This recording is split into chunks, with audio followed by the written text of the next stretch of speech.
السلام علیکم ملګرو. شاهین افریدي د کپتانۍ نه لرې کېدو نه پس خپل خفګان ظاهر کړی دی. د پاکستان کرکټ بورډ چې کوم چیف سلیکټر دی ای په کاکول کیمپ کې شاهین افریدي سره ملاقات هم شوی دی. د میډیا سورسز نه دا خبر مخې راغلی دی چې شاهین افریدي دغه چیف سلیکټرانو نه دا تپوس هم کړی دی چې زمو کپتان ولې جوړ کړو ما او اوس مو کپتانۍ نه ولې ختم کم. شاهین افریدي حواله سره دا خبر هم راغلی دی چې شاهین افریدي ته د میډیا سورسز نه پته ولګېده چې شاهین افریدي د پاکستان टी20 کپتان نور نه دی او بابر اعظم د टी20 کپتان جوړ شو. خیر میډیا سورسز نه خو پته نه لګي ځکه د پاکستان کرکټ بورډ چې کوم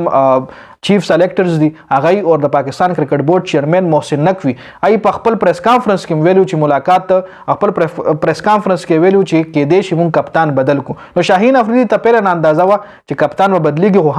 100% شور نو چې زه د ما بر کپتانۍ نه ختمي مطلب کې دیش شاهین افریدي سره دا دغه چې کې دیش ز کپتان برقرار پاتې شمه. او شاهین افریدي د چیف سلیکټرانو نه څه تاسو کړی د پاغي باندې خبره کوو هغه نه مخکې شاهین افریدي ته ځکه نه دی خفه کېدل پکار چې دا پاکستان ضروره د کې شپه پرایم منسٹر بدلیږي نو د پاکستان کرکټ ټیم کپتان خو ډیره وړه خبره ده.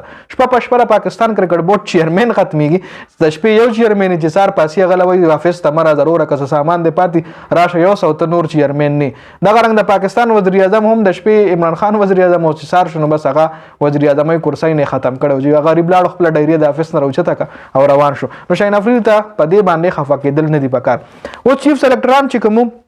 وهاب ریاض عبدالرزاق شو محمد یوسف شو اسد شفیق شو د کاکول کیمپ لتلو کاکول کیمپ کې کم چې فټنس کیمپ لګیدل په ابټاباد کې نو هغه کې ملاقات شوه د شاهین افریدي سره ټولو کلاړیانو سره چې شاهین افریدي ته دا ریزن خوله چې په دې وجه موږ د کپتانۍ نه ته ختم کې د کپتانۍ نه مو ډراپ کې چې موږ له پکار دی کپتان بیټسمن مطلب موږ لا بالر کپتان نه دی پکار. بالر چې کوم دی یو کامیاب کپتان نشي ثابت دی وجه ولدا خو لکه چون کې مونږه تاریخ کې وګورو نو د پاکستان کرکټ ټیم کپتانی چې کوم دی بالرانو ډیره کړې ده. عمران خان ولا ورلد کپ ګټل چې بالر وسیم اکرم هم کړی دا وقار یونس هم کړی دا دین علاوه د انډیا کپل دیو چې کوم فاست بالر انډیا د پاره ورلد کپ ګټل نو دا سي کامیاب بالران هم د ایشیا کې شته دي. ان علاوه سریلانکا کې هم چمندواس کپتانی کړی و چې هغه هم یو بالر ملنګا خو خیر لک ټایم لکړی و زموږ د ایرا خبره ده. خیر په دې باندې خبره نه کو شاهین افریدي دا ریزن خو لید چې ته بالر او تا سره انجریز مسائل ډیر زیات راځي ته چې انجر شنو موږ اچانک سو کپتانو جی د دې انجریز او د بالر سره چې کوم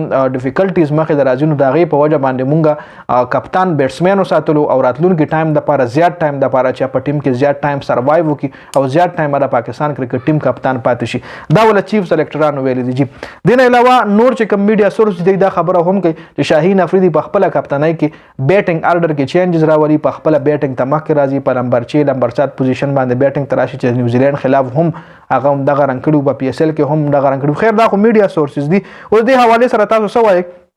د ما خیال ک شاهین افریدي له په دې خبره بالکل خفګان نه دی پکار بس کېریان کول پکار دي. اوس دا غي فیصله شوی د بابر اعظم کپتان روز بابر اعظم ته شاهین افریدي له پکار چې بابر اعظم سره سات ورکی د پاکستاني ټول را یونایټډ شي او د پاکستان د فارغ گیم وکړي. نو دا سورسز نه خبر راغلی ما وی تاسو سره هم شریک کوم ډیر زیات مننه جی. والسلام.